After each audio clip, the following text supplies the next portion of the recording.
I found a real cemetery where the graves kept sinking overnight. I was there because of an old local story, the kind people tell like it's a joke until they start lowering their voice. The place was the Greyfriars Kirkyard in Edinburgh, and the name that kept coming up was Mackenzie. Sir George Mackenzie, they call him the Bloody Mackenzie, because in the 1600s he helped send hundreds of Covenanters to prison, torture, and death. His mausoleum sits inside the kirkyard, and people have been reporting bad stuff around it for years. Scratches, bruises, fainting, panic. I went in expecting folklore. What I found was worse. The Black Mausoleum really is there, locked up behind a heavy gate, and the ground around it feels wrong in a way I can't explain cleanly. The air gets colder, people get quiet. Even the tourists stop joking. Then there's the strange part that keeps getting repeated in ghost tours and local reports. Graves around that area have collapsed and shifted over time, sometimes after heavy rain, sometimes for no clear reason at all. Old stones tilt, soil drops away. Coffins have been exposed. It looks like the ground is slowly swallowing itself, and the stories tied to Mackenzie never really stopped.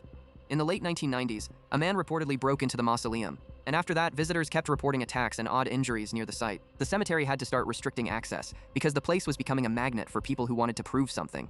But the detail that stuck with me was this. Some of the worst reports happened after people stepped close to the mausoleum and mocked the dead man buried inside. I left before dark, and the last thing I saw was a fresh crack running through the soil beside the gate, like the cemetery was opening its mouth.